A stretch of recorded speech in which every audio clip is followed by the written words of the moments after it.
বিশ্ব নবীর এই পাঁচটা বড় বড় গুণ নবী মুহাম্মদ সাল্লাল্লাহু আলাইহি ওয়াসাল্লামের এই গুণগুলো খাদিজা বলার পর খাদিজা বলছেন, দেখবেন ঠিক বললাম না ভুল বললাম? চলো আমার এক চাচাতো ভাই আছে ওরাকে আপনি নাওফাল, তার কাছে নিয়ে যাই। খাদিজা নিয়ে গেলেন ওরাকার কাছে। ওরাকা দৃষ্টিহারা, চোখে দেখতে পায় না, বিদ্ধ হয়ে গেছে। ওরাকাকে বলছে, ওরাকা এই দেখো তোমার মুহাম্মদ নাকি গারে হেরাতে ভয় পেয়ে কি সব দেখে এসেছে। ওরাকা বলছে, মুহাম্মদ কি দেখেছো? ওরাকা হলেন একজন তাওরাত ইনজিলের বড় পণ্ডিত, ইব্রানি ভাষায় পারদর্শী, আরবি ভাষাও খুব ভালো জানে। আরবের বাসিন্দা হয়ে শিরক বেদাতকে তিনি অস্বীকার করে খ্রিস্টান ধর্ম অবলম্বন করে নিয়েছিলেন, এমন একজন সম্মানীয় ব্যক্তি। ওরাকা বলছে, মুহাম্মদ তুমি বলো তুমি কি দেখেছো? রাসূল যখন এই কথাগুলো বললেন, ওরাকা হাসছেন আর বলছেন, মুহাম্মদ সুসংবাদ গ্রহণ করো, তোমার কাছে ভয়ের কোনো বার্তা নেই, ভয়ের কোনো কারণ নেই। মুহাম্মদ তোমার কাছে ওই নামুস এসেছে যে নামুস আমার মুসা নবীর কাছে এসেছিলেন, অর্থাৎ জিবরাইল আমিন ফেরেশতা আল্লাহর তরফ থেকে তোমার কাছে এসেছে। জোরে বলো সুবহানাল্লাহ। ও মুহাম্মদ সুসংবাদ গ্রহণ করো, তুমি হলে আখির নবী, তুমি হলে শেষ নবী। তোমাকে যেদিন এই মক্কা থেকে তাড়িয়ে দেওয়া হবে, আমি ওরাকা ওই দিন যদি বেঁচে থাকি, তোমাকে কেউ যদি সাহায্য না করে, আমি ওরাকা ওই দিন তোমাকে পূর্ণরূপে আমি সাহায্য করব। আমার রাসূলের কথা শুনে বিশ্ব নবীর মনটা ভারাক্রান্ত হয়ে গেল। আমার রাসূল বললেন, আমুখরিজিয়াহুম, ওরা কি আমাকে মক্কা থেকে তাড়িয়ে দেবে? ওরা তো আমাকে আমিন বলে ডাকে, আসসাবিক বলে ডাকে। ওই সময় ওরাকা বললেন, মুহাম্মদ যারা যারা যারা এই দুনিয়ার মুখে সত্যের বাণী নিয়ে ধরার লোক এসেছে, ওদের প্রত্যেকের জন্য এমন বিরুদ্ধাচারণ অবস্থা তাদের বিরুদ্ধে তৈরি হয়েছে। হকের বাণী আনলে শত্রুতা তৈরি হবে। মুহাম্মদ তাই তোমাকেও এমন কঠিন বিপদের সম্মুখীন হতে হবে। আমি বেঁচে থাকলে তোমাকে সাহায্য করব। কিন্তু ওরাকা এই কথা বলার কয়েকদিন পরে দুনিয়া থেকে চলে গেলেন। আহলে সুন্নাত ওয়াল জামাতের আকীদা ওরাকা রাসূলকে মেনে নিয়েছিলেন, তাই তাকে ঈমানদার ধরা হয়। জোরে বলা যাবে। বিশ্ব নবীর এই ঘটনা ঘটার পরে খাদিজা বাড়ি এসে বলছেন, মুহাম্মদ হাত বাড়াও। কি ব্যাপার? তোমার হাতে হাত দিয়ে প্রথম যে ইসলাম এনেছে, দুনিয়ার কোন পুরুষের যেন নাম না থাকে, তোমার ওই হাতে হাত দিয়ে ইসলাম এনেছেন, ওই নামটা যেন স্ত্রী খাদিজার নাম হয়। একটু জোরে বলা। আয়াতে কোরআন মিলছে না। দিন প্রতিষ্ঠিত করতে হলে শুধু পুরুষ দিন প্রতিষ্ঠিত করতে পারবে না যতক্ষণ নারী তাকে সাহায্য না করবে। রাসূল কারীম যখন দ্বীন নিয়ে আসছেন, তার হাতে প্রথম তিনি হাত দিয়ে ইসলাম ধর্ম গ্রহণ করছেন। তিনি অন্য কেউ নন, অন্য কেউ নন, তিনি হলেন আমার রাসূলের জীবন সঙ্গিনী। বয়সের 15 বছরের বড়, 15 বছর সংসার করার পরে আমার রাসূলকে বলছেন, নবী মুহাম্মদ আপনার মধ্যে এমন গুণ দেখেছি, আপনি নবী হওয়ার সবচেয়ে যোগ্য অধিকারী, তাই অন্য কাউকে আগে যেতে দেব না, আপনাকে নবী বলে প্রথম মেনে নিলাম। আমি খাদিজাতুল কুবরা রাদিয়াল্লাহু আনহা। একটু জোরে বলা যায়। বাবাজি আমার, আমি সময় পাবো না, ঘড়ির কাঁটা আপনাদের এখানে খুব দ্রুত চলে, উঠতে না উঠতে 1 ঘন্টা হয়ে যাওয়ার মতো হয়ে গেছে। এখন সামনে অনেক কিছু বলা, মনও চাইছে বলতে, তবে জানি না কতটুকু পারবো। নারীদের 3টে রূপ, মা রূপী নারী, কন্যা রূপী নারী আর স্ত্রী রূপী নারী। কয় রূপী? 3 ধরনের নারী হয়। মা রূপী নারী পৃথিবীর মধ্যে সর্বশ্রেষ্ঠ নিয়ামত। বলেন সুবহানাল্লাহ। মা সন্তানকে পৃথিবীর সব কিছুর চেয়ে বেশি ভালোবাসে, ওর ভালোবাসায় কোনো ভেজাল নেই। নাম্বার 2 মেয়ে নারী, কন্যা নারী, এটাও পৃথিবীর একটা নিয়ামত, ও আব্বাকে খুব ভালোবাসে। আর নাম্বার 3 স্ত্রী রূপী নারী, এই স্বামীকে ভালোবাসে না, স্বামীর মালিককে, টাকাকে ভালোবাসে। কি বললাম? ও স্বামীকে নয়, স্বামী টাকা পয়সা যদি ভালো হয়, স্বামীর সম্মান আর টাকা পয়সা না থাকলে স্বামী অসম্মানীয়। এটা সময় না এলে বুঝবেন না, আল্লাহ সময় কাউকে না দিই। এই যে স্ত্রীর রূপে নারী অত সহজে স্বামীকে মেনে নিতে পারে না। ও স্বামী হোক হাফিজ সাহেব, দুনিয়ার সবাই পীর বললেও স্ত্রীর জীবনে পীর বলবে। কথা বলতে পারছি? আমার চোখে দেখা কানে শোনা অনেক ঘটনা আছে। পীর সাহেব খানকায় বসে আছে, মুরিদরা এসে হাতে চুমা দিচ্ছে, হাদিয়া হাত মোসাফা করে করে ভরিয়ে দিচ্ছে। ঘড়ির কাঁটা 10:30 পৌনে 11টা। হঠাৎ করে পীর সাহেব বলছে, একটুখানি বসে গেলাম। আরে ঘরের মধ্যে যেই গিয়েছে, যাওয়ার সাথে সাথে কোনো কাণ্ড জ্ঞান আছে তোমার? ঘড়ির কাঁটা 11টা বাজে, বাজার ঘাটে মুরগিরি করলে হবে? সর্বনাশ! তাড়া দেওয়া যখন শুরু হয়েছে, তো খানকার মুরিদরা বলছে, বড় পীর তো ঘরে, বড় পীর কোথায়? কথা বলে কোথায়? ঘরের মধ্যে। পীর সাহেব কেউ ছাড়ে না, তাড়া যা দিচ্ছে। পীর সাহেব বলছে, আমার ঘড়ি দেখতে ভুল হয়ে গেছে, ঘড়ি ঘড়ির দিকে ছিল, আমি বুঝতে পারি না, দিকে খেয়াল যায় না, খাওয়াটাও করে। পৃথিবীতে সব জায়গায় ডাক বলানো সহজ। মেয়ের কাছে ডাল বলে বাপে, মায়ের কাছে ডাল বলে সন্তানে, কিন্তু স্ত্রীর কাছে ডাল বলানো অনেক কঠিন। স্ত্রী তখন তার স্বামীকে মান দেয়, স্ত্রী তখন তার স্বামীকে সম্মান দেয় যখন ওই স্বামীটা ভিতরের জীবন বাইরের জীবন সমান হয়। ততক্ষণ পর্যন্ত স্ত্রী কোন স্বামীকে মর্যাদা দেয় না, যতদিন তার স্বামীর ভিতরের জীবন এক, বাইরের জীবন আর এক। আমার রাসূলের একই সাথে 9 জন স্ত্রী, প্রত্যেকই রাসূলের পাগল, প্রত্যেকটা রাসূলের সিসি ক্যামেরা। আমার রাসূলের বাইরের জীবন গোটা উম্মত দেখেছেন, আর ভিতরের জীবন রাসূল স্ত্রীগণ সবাই দেখেছেন। প্রত্যেকেই বলেন, আমার নবীর চেয়ে সেরা দুনিয়ায় কোনো মানুষ হবে না। একটু জোরে জোরে বলেন সুবহানাল্লাহ। আমার রাসূল এই জন্য বললেন, তোমাদের মধ্যে সর্বসেরা পুরুষ ওই পুরুষটা যে তার স্ত্রীর কাছে সর্বসেরা। জোরে বলবেন। বাইরে মাথায় টুপি দিয়ে বিরাট জুব্বা পরে সাদা দাড়ি লাল করে পীর সাহেব সাজা দেয়, কিন্তু বাইরের জীবনে আর ভিতরে গিয়ে স্ত্রীকে মারে, স্ত্রীকে গালি দেয়, স্ত্রীকে ছোট বড় কথা বলে। তোমার পৃথিবীর সবাই তোমাকে পীর বললেও স্ত্রী বলবে না, কারণ একজন ঈমানদার তার মুখ দিয়ে কোনো গালি বার হতে পারে না। একজন সৎ পুরুষ কোনোদিন তার স্ত্রীকে পেটাই করতে পারে না। এটা খারাপ সেফা, এটা একজন সৎ চরিত্রবান উম্মতের সেফা। শেখো না রাসূলের কাছে। একটা নিয়ে তাইকে ঘন ঘন তালাক দিচ্ছার মতো ফিরিয়ে নেওয়া যাবে না। আমার রাসূলের একসাথে 9 জন। কোনদিন আমার রাসূল তালাকও দেন নাই, কোনদিন প্রহার করার আমার রাসূলের সময় লাগেনি। আমার রাসূল খুব যখন কষ্ট পেতেন এসে হাদিসের মধ্যে আমার রাসূল কি করতেন, স্ত্রীদের থেকে আলাদা সাইডে চলে যেতেন। বিশ্বনবী ছিলেন পৃথিবীর সর্বসেরা মহামানব। যেটা আমি বলার জন্য আপনাদেরকে বোঝাতে চাচ্ছি সেটা হলো, বিশ্বনবীর হাতে হাত দিয়ে খাদিজার ঈমান আনাটা অত সহজ নয়। সবাই ঈমান আনা অনেক সহজ, কিন্তু খাদিজার ঈমান আনাটা অনেক কঠিন। কেন? যে 15 বছর তার সাথে আছেন, যে 15 বছরের বড়, তিনি প্রথম ঈমানের বুঝিয়ে দিলেন, আমার নবী হলেন পৃথিবীর সর্বসেরা।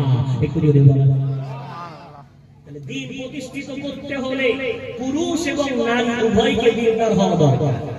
আজ হচ্ছে কি জানেন, আপনারা মাহফিলে এসেছেন, আমার মা বোনেরা এসেছেন, কিন্তু বছরে কবে একটা জলসা হবে, আর ওই জলসায় বিরাট হেদায়েত হয়ে যাবে, তো হবে না। নারীদেরকে দিন শেখানো দরকার। কিছু রাস্তা আছে যদি অবলম্বন করা যায়। প্রথমত, বিশ্বনবী রাসূল কারীম সাল্লাল্লাহু আলাইহি ওয়াসাল্লাম তিনি তার জীবনে 2টো ঐতিহাসিক মসজিদ বানিয়েছেন। 53 বছর পর্যন্ত আমার রাসূল কোনো মসজিদ বানান না। হিজরত করে মদিনার পথে যেতে যেতে মসজিদে কুবা প্রথম মসজিদ, 14 দিন সেখানে থাকলেন। এরপরে দ্বিতীয় মসজিদ মসজিদে নববী। দেখেন তো মসজিদে নববী কত সুন্দর, আর আমাদের মসজিদ কত সুন্দর, কত পার্থক্য মসজিদে নববীর সাথে একটু মিলিয়ে নেই। বিশ্বনবী মসজিদের ইমাম। মসজিদটা কেমন? খেজুরের পাতা দিয়ে ছাউনি দেওয়া, দেওয়ালগুলো পাথর দেওয়া, মাঝে মাঝে কিছু কলম ক্লিয়ার খেজুরের খুঁটি দেওয়া। পানি হলে পানি পড়ে, রৌদ্র হলে সূর্যের তাপ প্রবেশ করে, সেজদা দিলে কপালে কাদা লেগে যায়। মসজিদের ইমাম আমার রাসূল মুয়াজ্জিন বেলাল হাবশী রাদিয়াল্লাহু আনহু মসজিদের মুসল্লি গোটা মদিনার নারী পুরুষ একটু জোরে বলা যায়। এখন আযান দিচ্ছেন বেলাল, আল্লাহু আকবার আল্লাহু আকবার। বেলাল আযান দেয়, বেলালের আযান মাইক কোনো নাই, কোনো মাইক্রোফোন নাই, কোনো লাউড স্পিকার নাই। ওই আযান আসমান ভেদ করে আরশ আজিমের সাথে টক্কর লেগে গোটা জান্নাতের মধ্যে গুনগুন গুনগুন করে বেজে ওঠে। আমার রাসূল জিবরাইলকে বলে, ওরে জিবরাইল, জান্নাতের মধ্যে আযানের আওয়াজ কোথা থেকে আসে? জিবরাইল বলে, মুহাম্মদ, তোমার বেলাল ও দেখতে কালো হতে পারে, ওর আওয়াজ দুনিয়ার মানুষ শুধু শুনে না, ওর আওয়াজ আমার আল্লাহ শোনার জন্য সাত তবক আসমান ভেদ করিয়ে ওর অন্তরের মধ্যে আল্লাহর এত ভালোবাসা।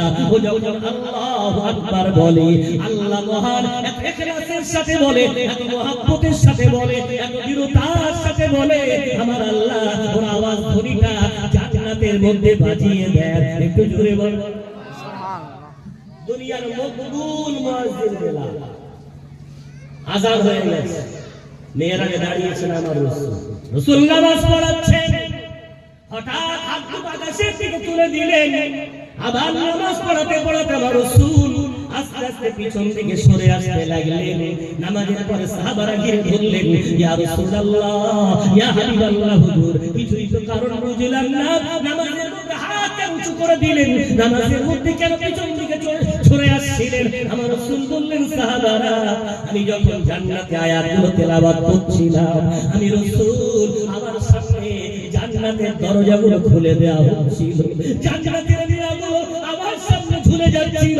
ওই ফলগুলো দেখে আমি রাসূল থাকতে পারলাম না, আমার মন হলো ওই ফলগুলো পেড়ে পেড়ে আমার উম্মতকে যেন দিতে পারি, ওই আশায় আমি রাসূল আমার হাত দুটো বাড়িয়ে দিচ্ছিলাম। একটু জোরে বলবো ইয়া রাসূলুল্লাহ, পিছিয়ে আসছিলেন। আমি যখন নামাজ পড়ছিলাম, জাহান্নামের আয়াত তেলাওয়াত করছিলাম, জাহান্নাম আমার সামনে তার ঢাকনা খুলে দিল। জাহান্নামের আগুনের তীব্রতা, তার ভয়াবহতা দেখে আমি থাকতে পারলাম না। আমি রাসূল তাই ভয়ে ভয়ে ওই মিম্বার থেকে পিছন দিকে সরে আসছিলাম, জাহান্নামের আগুন দেখে ভয় পাচ্ছিলাম। সুবহানাল্লাহ বলবেন না? কি ইমাম, নামাজের মধ্যে জান্নাত দেখা যায়, জাহান্নাম দেখা যায়। সুবহানাল্লাহ। মুসল্লি গোটা মদিনার নারী পুরুষ, তখন নারীদের মসজিদে আসা জায়েজ ছিল। আর মুনাফিকরা মুসল্লি কেন? ও যুগে যদি কেউ মসজিদে না আসতো, আব্দুল্লাহ ইবনে মাসউদের ফতোয়া, মসজিদে না আসলে আমরা দুটো ফতোয়া দিতাম। মসজিদে আসেনি মানে হয় পাক্কা মুনাফিক, আর না হয় কঠিন অসুস্থ, তাই মসজিদে আসে। কটা ফতোয়া দিতাম? এখন বলেন, আমাদের জুমার নামাজের মুসল্লি তো প্যাকটা, ওয়াক্তীয় নামাজের খবর কি? আপনাদের এখানে আমার ওয়াক্তীয় পড়ার সুযোগ হয়নি, কি অবস্থা? সব একই, জি মঞ্চে সব ইমাম ওলামারা বসে আছে।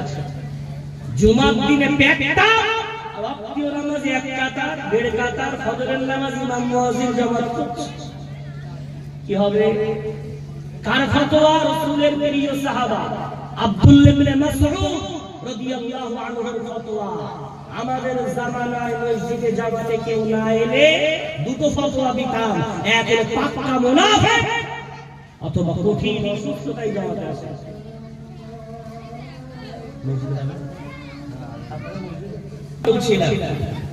নবী করিম সাল্লাল্লাহু আলাইহি ওয়াসাল্লাম মসজিদের ইমাম, তিনি নামাজে যখন দাঁড়িয়েছেন, জান্নাত জাহান্নাম দেখতে পাচ্ছেন, এবং গোটা মদিনার মানুষ এই মসজিদের মুসল্লি জামাত হয়ে গেছে। এবার ওই মসজিদটা হয়ে গেল মাদ্রাসা। বিশ্বনবী সাহাবাদেরকে হালকা করে বসেছেন, কাউকে শেখাচ্ছেন ওযুর মাসাইল, কাউকে শেখাচ্ছেন গোসলের মাসাইল, কাউকে শেখাচ্ছেন আল কোরআন। আমার রাসূল হালকা লাগিয়ে বসে আছেন। এক সাহাবা নামাজ ছেড়ে গেছে, জামাতে নামাজ পড়তে পারেনি, ও মসদুক ও নামাজ পরিপূর্ণ আদায় করতে না পেরে ও পরবর্তীতে সে নামাজ আদায় করার জন্য বারান্দার কিনারায় আল্লাহু আকবার নামাজ পড়ে বিশ্বনবীর কাছে এসেছেন, মুসাফা করবে। রাসূল বললেন, ইরজি ফাসাল্লি ফাইন্নাকা লাম তুসাল্লি, যাও যাও, তোমার নামাজ হয়নি, ফিরে যাও, নামাজ পুনরায় তুমি পড়ো। কি নামাজ তুমি পড়লে তোমার নামাজ তো হলো না। বেচারা সাহাবা আবার নামাজ দোহরালেন, আবার এলেন, আবার রাসূল বললেন ফিরে যাও, নামাজ দোহরাও। দ্বিতীয়বার আবার গেলেন, আবার নামাজ পড়লেন। বিশ্ব নবীর কাছে এসে বলছেন, ইয়া রাসূলুল্লাহ, আমি এর চেয়ে ভালো নামাজ আমি জানি না। আমার রাসূল শেখাচ্ছে, তুমি তো নামাজ পড়ছো, রুকু করলে, সিজদা করলে, ঝটপট করে এমন নামাজ হবে। রাসূল নামাজ শেখাচ্ছে, দাঁড়িয়ে আছো, রুকু যখন করবে তোমার মাথা, তোমার পিঠ, তোমার কোমর যেন সমান হয়। সুবহানাল্লাহ বলতে তুমি সে রুকু থেকে দাঁড়ালে না, তার আগেই সিজদায় চলে গেলে চোর। এই চুরি করা যাবে না, তুমি স্ট্রেট দাঁড়াবে, তুমি বলবে রব্বানা ওয়া লাকাল হামদ, আর পারলেটাও বলো হামদান কাসীরান তাইয়িবান মুবারাকান ফি। তুমি সিজদা দুটো ঝটঝট করে দিলে না, দুই সিজদার মাঝে তোমার বাজুর মধ্যে একটা দূরত্ব থাকবে, তোমার কনুইগুলো মাটির থেকে উঁচু থাকবে, এবং তুমি সিজদার মধ্যে আল্লাহ পাক রব্বুল আলামিনের প্রশংসা করার পর এক সিজদা দিয়ে যখন বসবে, তাআদিলে আরকান, এটা হলো ওয়াজিব, অবশ্যই তাআদিলে আরকান তুমি করবে। চুপচাপ কমপক্ষে এক তাসবিহ, বেশি বেশি 3 তাসবিহ পরিমাণ, আরো বেশি বসতেও পারেন যদি আপনি খুশুর সাথে নামাজ আদায় করেন। ওই সময় বসার পরে একটা লম্বা দোয়া আছে, আল্লাহুম্মা গফিরলি ওয়ারহামনি ওয়াজবুরনি ওয়াহদিনি ওয়ারযুকনি ওয়াআফিনি। আর কিছুই না বলতে পারে, অন্তত আল্লাহুম্মা গফিরলি এতটুকু দোয়াও বলা যেতে পারে। দুই সিজদার মাঝখানে তুমি বসো, রাসূল কি করছেন? নামাজ শেখাচ্ছেন। একটু আগে মসজিদ, পরক্ষণে মসজিদটা মাদ্রাসা, সব পড়ানো হয়ে গেছে। এবার মসজিদটা হয়ে গেল খানকা। রাসূল এবার বায়াত করাচ্ছেন, এসো বায়াত করো, আল্লাহর সাথে কাউকে শরীক করবে না, এক আল্লাহকে মানবে। রাসূল আমার প্রতিমা মানবে, বায়াত করো, আজ থেকে নামাজ পড়বে 5 ওয়াক্ত, রোজা করবে বছরে 1 মাস, অর্থ দিলে জীবনে একবার হজ, আর যাকাত আল্লাহ সম্পদ দিলে সব সময় দেবে। ভালো কাজের আদেশ করেছে। পরক্ষণে রাসূল বলছেন, আজ থেকে আপনি মা বাবাকে কষ্ট দেবেন না। সাহাবা আশ্চর্য লাফিয়ে উঠেছে, ইয়া রাসূলুল্লাহ, আমি আম্মা আব্বাকে কষ্ট দেব, আপনি জানলেন কি কেমন বলবো? আমার রাসূলকে আল্লাহ এমন ডাক্তার বানিয়েছেন, কপাল পড়ে রোগ ধরতে পারে। তিনি বলবেন না, কথা দাও মা বাবাকে কষ্ট দেবে না। সাহাবা বলছেন, রাসূলুল্লাহ কথা দিচ্ছি, আজ থেকে আর কষ্ট দেব না। আর এক বেটা এসেছে, রাসূল তাকে বায়াত করাচ্ছে, বলো আজ থেকে আর মিথ্যা বলবে না। রাসূল বলছেন, মিথ্যা বলবে না। ও আশ্চর্য, মিথ্যা বলতে জানলেন কেমন করে? হ্যাঁ, রাসূলকে বলতে হয় না, আমার আল্লাহ কিছু জিনিস তাকে অটোমেটিক জানিয়ে দেন। ধরে বলবো, এক বেটা এসেছে, হাতে হাত দিয়ে বায়াত হয়ে রাসূল বলছে, বলো আজ থেকে জিনা করব না। ইয়া রাসূলুল্লাহ, ওইটা পারবো না। সব মেনে নিলাম ইয়া রাসূলুল্লাহ, জিনাটা আমাকে করতে দিতে হবে, ওটা আমার অভ্যাস হয়ে গেছে ইয়া রাসূলুল্লাহ, আমি জিনা না করলে থাকতে পারি না। ওমর ফারুক পাশে বসেছিলেন, তলোয়ার বার করলেন, ধরতে নড়িয়ে দেব ইয়া রাসূলুল্লাহ বলে না। ওমর সব জায়গায় গাছ দেখাতে নাই, ওকে যেমন রোগী ওকে তেমন ঔষধ দেওয়া দরকার। দাঁড়াও ওমর, আমি একটু ওকে পরীক্ষা নিয়ে দেখি।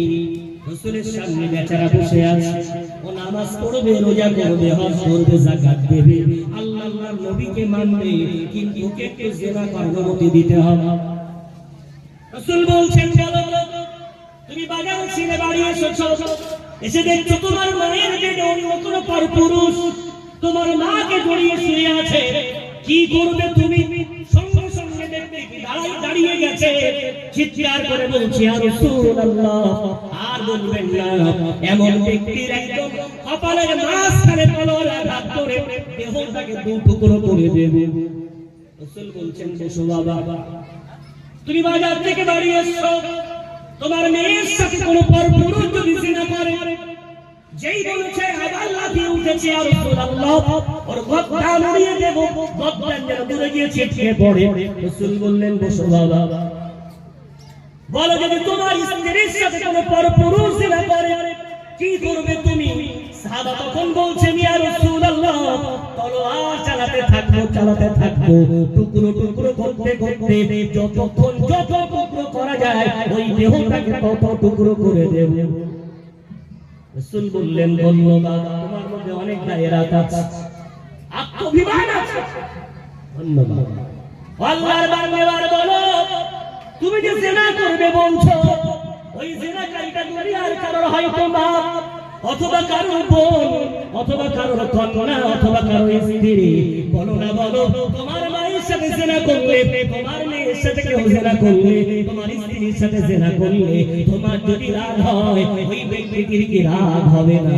সাহাবার চোখে টপ টপ করে পানি পড়ে। ইয়া রাসূলুল্লাহ, কোনদিন আমাকে কেউ এমন করে বুঝিয়ে বলিনি। ইয়া রাসূলুল্লাহ, কথা দিচ্ছি, আজ থেকে জিনা তো দূরের কথা, আজ থেকে জিনার ধারে পাশেও আমি আর যাব না। একটু জোরে বলো। দেখেছেন মসজিদ কি হয়ে গেল? খানকা ঘুমিয়ে পড়ে। তাজকিয়ায়ে কলব, তাজকিয়ায়ে নফস, আত্মশুদ্ধি চলছে। সাহাবাদের রাসূল শেখাচ্ছে। হঠাৎ পার্লামেন্ট হাউসের দরকার, কানে আওয়াজ এসে মক্কাবাসীরা রাসূলকে উৎখাত করার জন্য বদরে তারা দল বেঁধে আসছে। এখন সে যুগে পার্লামেন্টে সাহাবাদেরকে নিয়ে বসে মশওয়ারা হচ্ছে, বদরে কারা যাবে। গুনে গুনে 313 জন কি আছে, 70 জনের কাছে তোমাদের কাছে ইয়া রাসূলুল্লাহ বাপ দাদাদের দেখে যাওয়া তলোয়ার জং পড়ে আছে, কারো কাছে ঢাল তলোয়ার নাই, ঢাল তলোয়ার তো ঢাল নাই, কারো কাছে তীর আছে তো ধনুক নাই, ধনুক আছে তো তীর নাই। সব এক জায়গায় করে রাসূল কারীম বললেন চলো বদরে যাও। পরামর্শ হলো মসজিদে। বদরে পৌঁছালেন 16 রমাদান, রাত গভীর হয়ে গেছে। রাসূল কারীম ওই দুর্বল সাহাবাদের নিয়ে বদরে পৌঁছে দেখে 1000 সৈন্য, 700 শুধু ঘোড়া, 700 মানুষ ঘোড়ার পিঠে আছে, রাসূলের মাত্র 70 জন। ওরা প্রত্যেকেই বিভিন্ন দেহেতে বিভিন্ন ধরনের বডিগার্ড অর্থাৎ আত্মরক্ষাকারী জ্যাকেট পরে আছে, কিন্তু সাহাবাদের তো সেসব কিছু নাই। পূর্ণরা প্রস্তুতি নিয়ে এসেছে। ওই ধরে প্রস্তুতি দেখে আমার রাসূলুল্লাহ গভীর অন্ধকারে সিজদায় পড়ে গেলেন, দোয়া করছেন আল্লাহুম্মা ইন তুহলিক হাযিহিল ইসাবাতা লান তু'বাদ। ও আল্লাহ, আগামী কাল বদরের প্রান্তরে যদি আমার এই মুসলিমে ও সাহাবা নিহত হয়ে যায়, শাহাদাত বরণ করে, ও আল্লাহ, আমি তোমার নবী মুহাম্মদ হয়ে বলতে পারি এই পৃথিবীর বুকে তোমার ইবাদত করার কেউ থাকবে না। ও আল্লাহ, তুমি দেখো না, তুমি আগামী কাল আমার 313 জন সাহাবাদেরকে ধরার বুক থেকে মিটিয়ে দেবে। আল্লাহ, তুমি রক্ষা করবে, তাই তুমি নিয়ে বলো আমার রাসূল সিজদায় পড়ে আছে। রব্বুল আলামিন সঙ্গে সঙ্গে জিবরাইল পাঠাচ্ছেন। পারা নম্বর 9 পৃষ্ঠা নম্বর 17 সূরা সূরাতুল আনফাল। রাসূলকে বলছেন নবী মুহাম্মদ, দুঃখ করো না, অমন করে কান্না দিও না, আমি রব্বুল আলামিন তোমাকে সান্তনা দিয়ে বলছি ইন্নী নুমিদ্দুকুম বিআলফিন মিনাল মালাইকাতি মুনজালিন। নবী মুহাম্মদ, আগামী কাল 313 জন নিয়ে নয়, আমি আল্লাহ আসমান থেকে জিবরাইল আমিনের নেতৃত্বে 1000 আসমান থেকে ফেরেশতা পাঠিয়ে ও নবী মুহাম্মদ তোমাকে আমি আল্লাহ সাহায্য করব। একটু জোরে বলা যাবে? ও মুহাম্মদ, তোমার ভয় পাওয়ার দরকার নেই, 1000 ফেরেশতা দিয়ে রাসূল মাথা তোলেন, এখন কাঁদেন। আল্লাহ দ্বিতীয় পর্বে আবার আয়াত নাযিল করলেন, সালাসাতু আলাফ, ও মুহাম্মদ 3000 ফেরেশতা দেব। রাসূল মাথা তোলেন না, আবার আল্লাহ আয়াত নাযিল করলেন, বিখামসাতি আলাফিন মিনাল মালাইকা, ও নবী মুহাম্মদ 5000 ফেরেশতা দেব। আমি তোমাকে সাহায্য করার জন্য আসমান থেকে 5000 ফেরেশতা পাঠাবো। একটু জোরে বলো। বিশ্বনবী এতক্ষণ খুব কাঁদছিলেন, ভয় ছিল। হঠাৎ আমার রাসূল সিজদা থেকে মাথা তুললেন, চোখের পানি মুছলেন, আবু বকর ওমরকে হাত ধরে নিয়ে গেলেন। আবু বকর, এই জায়গাটা আবু জেহেল, এইখানটা আবু লাহাব, ওইখানটায় উতবা, এইখানটায় সাইবা, এই 4টি জায়গা দেখে রাখো। আগামীকাল বদর যুদ্ধ শুরু হতে না হতেই 4টে কাফেরদের লিডারের লাশ পড়ে থাকবে। এর হবে যে রাসূল একটু আগে ভয় করছেন, ওই রাসূল ভবিষ্যৎবাণী শুরু করেছে। আবু বকর বলছেন, আমি তো সিদ্দিকে আকবার এমনি হইনি, রাসূলের কথা আমি পৃথিবীর সবচেয়ে বেশি ভালোবাসতাম, বিশ্বাস করতাম। রাসূল যখন বললেন, আমি একটি পাথর দিয়ে জায়গাগুলো গোল করে চিহ্নিত করলাম। পরের দিন যুদ্ধ শুরু হলো। রাসূল তাবুর মধ্যে বসে আছে, আমি দৌড়ে এসে বলছি ইয়া রাসূলুল্লাহ, তাহাজ্জুদের পরে যে জায়গাগুলো বলেছিলেন 1 ইঞ্চি এদিক ওদিক হয়নি, ওই 4টা কাফেরের লাশ ওই 4টি জায়গায় পড়ে আছে। 313 আল্লাহ এমন জয় দিলেন, কাফেররা ভেবে নিল মুহাম্মদ আব্দুল বলল, এরপর থেকে মুসলমানদের পিছনে তাকাতে হয়নি। আল্লাহ তাদের শান মান ইজ্জত এত দিলেন, কিসের জন্য? শুধু কোরআন হেফাজত করার জন্য। তিনি বলবেন সুবহানাল্লাহ। রাসূলের কাছে কি দিয়েছিলেন 40 বছর বয়সে? গারে হেরাতে ইকরা, আর ওই কোরআনটাকে পূর্ণ করছেন কোথায়? বিদায় হজের সময়, আল ইয়াউমা আকমালতু লাকুম দীনাকুম ওয়া আতমামতু আলাইকুম নি'মাতি ওয়া রাদিতু লাকুমুল ইসলাম দীনা। সূরা মাইদা 6 পৃষ্ঠা। আল্লাহ বলছেন, নবী মুহাম্মদ, আজকের দিনে আমি আমার নিয়ামত পূর্ণ করে দিলাম, আমি তোমাদের জন্য দিন ইসলামকে কবুল করে নিলাম। নবী মুহাম্মদ কিয়ামত পর্যন্ত আর কোনো দিন আসবে না, এই দিনটাই মনোনীত দিন হিসাবে, আমার দিন হিসাবে আমি গ্রহণ করে নিলাম। এখন আপনাদের এলাকার এই যে ছোট্ট প্রতিষ্ঠান, দেখতে ছোট, কিন্তু এখানে হয় কোরআনের খেদমত, ইকরা বিসমি রাব্বিকাল্লাযী খালাক। খেদমত যারা করেন তারা এলাকার বিভিন্ন মসজিদ ইমাম সঙ্গে শিক্ষক, দুনিয়ায় সবাই স্ট্রাইক করে, দুনিয়াতে সবাই ধন্যবাদ দেয়, দুনিয়াতে সবাই তাদের দুঃখের কথা বলার জায়গা আছে। আমার মাদ্রাসার শিক্ষকগুলো, আমার ইমামদের ধন্যবাদ দেওয়ার জায়গা নেই। গ্রাম থেকে ওদেরকে দেয় 3000 টাকা, সরকার দেয় 3000 টাকা, 6000 টাকা ইমামকে। আমি 10,000 দেব, নামাজও পড়াতে হবে না, আযানও দিতে হবে না, শুধু আযানের আগে 15 মিনিট আগে গেটটা খুলে দেবেন। 1 মাস দায়িত্ব পালন করে দেখেন তো পারা যায়।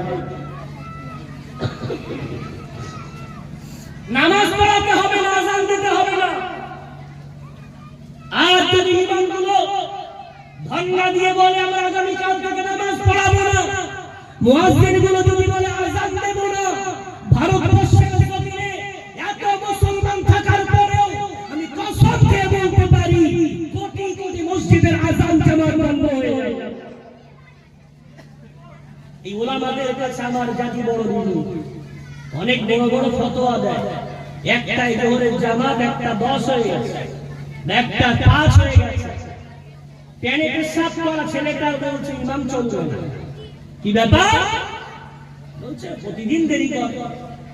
আচ্ছা, ইমাম সাহেব দেরি করে যদি না চলে, তুমি তো আগে আসো, জামাতে দীর্ঘদিন ধরে নামাজ পড়ছো, কেউ নামাজ পড়ছে 20 বছর, কেউ পড়ছে 15 বছর, ইমাম আসে এসে নামাজটা পড়িয়ে দাও না কেন? ব্যাপারটা অন্য জায়গায়। ও নামাজ পড়ে, পড়াতে পারে না, তার মানে দাল মে কুছ কালা হ্যায়। ব্যাপারটা বুঝতে হচ্ছে? পড়ে কিন্তু পড়াতে পারে না, কারণটা কি? কারণটা বড় হাস্যকর। আমি আপনাদেরকে একটা ছোট্ট ঘটনা বলছি। আমার ছোটবেলা, আমি তো হিজড়ে পড়ি, বয়স আমার 18 বছর। আমার এলাকায় একটা নতুন মসজিদ হয়েছে, চালু হয়নি, রাস্তার ধারে। তো মাথা থেকে বাড়ি এসেছি, চৈত্র মাস, পুকুরে উঠু করার নিয়ম, পানি একদম নিচে নেমে আসে। আমি দেখছি দুজন বাবাজি বয়স দাঁড়িয়ে আছে, একদম গোল পাঞ্জাবি, একদম হাঁটুর নিচে পর্যন্ত, দেখে পুরো আল্লাহ আল্লাহ মনে হচ্ছে। দুজন মসজিদে ঢুকেছে, ঢুকে বলছে তুই নামাজ পড়, বলছে তুই নামাজ পড়। তো ছোট মানুষের ছাত্র জীবন, আমি মনে মনে করছি দেখি কি কর। আমি উজু করে গেলে করে ডাকি। এখন এক ব্যক্তি এই শর্তে রাজি হলো, আমি নামাজ পড়াতে পারি, পরে কিন্তু ভুল ধরতে হবে। ঠিক আছে, ও গেল মেম্বারে, নামাজে দাঁড়ালো, আল্লাহু আকবার। আমি চুপ করে উজু করছি, আস্তে আস্তে দেখছি, শুনতে আছি, হালকা আওয়াজ আসছে। তৃতীয় রাকাতে আমি গিয়ে হাজির। মজার বিষয়, তৃতীয় রাকাতে আমি সামনে দেখছি রুকুতে গেছে আল্লাহু আকবার, রুকু থেকে উঠছে আল্লাহু আকবার। মজার বিষয়, লাস্টে যখন সালাম ফেরাচ্ছে আল্লাহু আকবার আল্লাহু আকবার। পিছনের যে মুসল্লি বলছেন ভাই বললেন কি? আগেই বলেছিলাম ভুল বললে হবে না। কিরকম মনে হয়? ওই জায়গাটা সহজ না, ওখানে গেলে জানা দিলেই ভুলে যাবে। বিশাল বড় বড় কথা বলা হয় বাবাজি, আর এই মসজিদগুলো আবাদ হয়ে আছে আলহামদুলিল্লাহ মানে ওলামাদের কারণে। কি মনে হয় কোরআনটা ছোট কিতাব না? এই কোরআন যতদিন আমরা বাঁচিয়ে রাখবো ততদিন পৃথিবীর নিজাম চলতে থাকবে। আর যে এই কোরআন থেকে আমরা হাত ছাড়া করবো, রব্বুল আলামিন সেই দিন কিয়ামত শুরু করে দেবে। পৃথিবীর নিজাম চলার জন্য এই কোরআন হলো সবচেয়ে বড় হাতিয়ার। মনে হতে পারে তাই তো মাদ্রাসার হিফজখানার ছেলে করে, কি করে জানেন? ওরা যা করে আপনি জীবনে কল্পনা করতে পারবেন না। ওরা সকাল সন্ধ্যা মূসা নবীর মুজিজা কালিমুল্লাহ, অর্থাৎ আল্লাহর সাথে কথা বলতে, আল্লাহ উম্মতে মুহাম্মাদীকে ভালোবেসে দিয়েছেন কালামুল্লাহ। আর যারাই পড়ে কালামুল্লাহ ওরা কতক্ষণ কালিমুল্লাহ হয়ে মূসা নবীর মুজিজা উম্মতে মুহাম্মাদী ফিরে পেয়ে গিয়ে ওরা আল্লাহর সাথে কথোপকথনকারী হয়ে যায়। ধরে বলা যাবে এই কালিমুল্লাহ একটা দুটো নয়, মূসা তো একা, আর উম্মতে মুহাম্মাদীর কোটি কোটি কালিমুল্লাহ উম্মাত, আল্লাহর সাথে কথা বলা উম্মাত। একটু জোরে বলা যাবে। আজকে যারা ওই মাদ্রাসায় পড়ে এরা বড় অসহায়, এতিমের সন্তান, বিধবা নারীর সন্তান, সমাজের একদম অভাবী সন্তান। আমার রাসূল তার 5টা গুণের মধ্যে 2 নম্বর 3 নম্বর গুণ ছিল। আমার রাসূল অভাবীদের বোঝা নিজের মাথায় করে নিয়ে তাদের অভাব মোচন করে দিতেন। আমার নিজের মাদ্রাসা আছে, বিশ্বাস করেন আমার নিজের সন্তানেরা, আমার ছোট ছেলে নোমান 5.5 বছর মতো বয়স, মাদ্রাসা থেকে বাড়ি আসবে, এসে আগে হাড়ি খুঁজবে গোশ রান্না হয়েছে। গোশ রান্না হলে ওটুকু বেশি করে খাবে, অন্যথাকে খাওয়াতে গেলে মুশকিল। আহারে, আমার নিজের ছেলে গোশ ছাড়া ভাত খেতে পারে না। মাদ্রাসার বাচ্চাগুলো একদিন ডাল, একদিন সবজি, একদিন সোয়াবিন।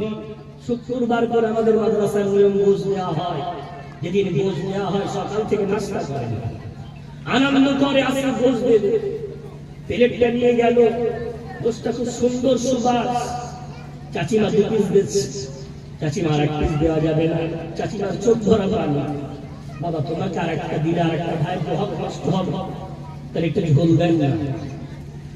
গোশের জায়গায় 1 চামচ ঝোল দিল, ওটা নিয়ে আনন্দ করতে করতে দৌড়াচ্ছে, আজকে গোশ খেয়েছে।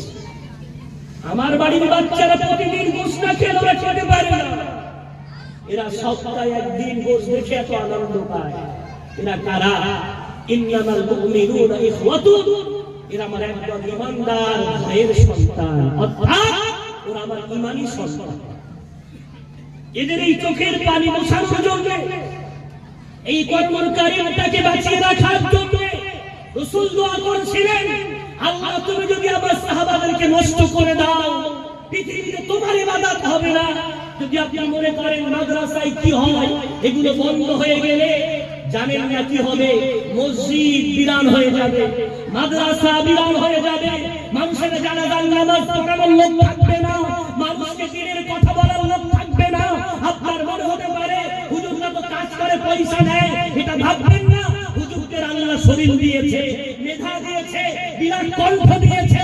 হুজুররা মনে করলে তারা পরিশ্রম করে অন্য মানুষের মতো 20,000 25,000 ইনকাম করতে পারে। কিন্তু হুজুররা কেন যায় না? হুজুরদেরকে বারবার ছাত্র জীবনে বোঝানো হয়েছে, বাবা দুনিয়াটা আসল নয়, আখিরাতটাই আসল। তোমরা যেমন অল্প খেয়ে জাতির কাছ থেকে তোমরা শিখেছো, ওই শিক্ষাটা জাতিকে দেওয়া তোমাদের জন্য ওয়াজিব। ওই জন্য বাবারা তোমাদেরকে দুনিয়ার মুখে হলে হবে না, অল্প কিছু তোমাদেরকে এই রাস্তায় লেগে থাকতে হবে। আজকে ভালো সাইকেল হাদিস পাওয়া যাচ্ছে না, ভালো হিফজখানার শিক্ষক পাওয়া যাচ্ছে না, ভালো জায়গা থেকে পারে হওয়ার পরে মাদ্রাসার লাইনে আসতে চাচ্ছে না। ওরা আমাদেরকে সাক্ষী রেখে বলে হুজুর বেতন ঠিকঠাক দেয় না, 7,000 8,000 বেতন 5 মাস বাকি, হাতে গিয়ে ধরিয়ে নিয়ে কালেকশন করে। বাবা জি আমার তাদের তো সন্তান আছে, পরিবার আছে, স্ত্রী আছে, কে দেখবে? দেখার দায়িত্ব উম্মতে, এ দেখার দায়িত্ব কওমে, এ দেখার দায়িত্ব সমাজে। রাসূলের হাদিস, লা হাসাদা ইল্লা ফিসনাতাইন, হিংসা তো কখনোই জায়েজ না, তবে ঈর্ষা করা জায়েজ। 2 শ্রেণীর উপরে, 1 নম্বর আল্লাহ যাকে সম্পদ দিয়েছে, সম্পদ শুধু দেয়নি, সম্পদ দেওয়ার সাথে সাথে আল্লাহর রাস্তায় দান করার মতো মন মানসিকতা দিয়েছে। ওই ব্যক্তির লোকে ঈর্ষা করো, এই ঈর্ষাটা হলো প্রশংসনীয়। একটু যদি বলা যাবে, নিশ্চয়ই আপনারা বুঝতে পারছেন আমি আপনাদেরকে কি বলতে চাচ্ছি। আমি বলতে চাচ্ছি অসহায় দরিদ্র এই হাক্কানিয়া হাফিজিয়া কোরআনিয়া মাদ্রাসা এর অভাবগুলো মোচন করার জন্য কে কে আছে?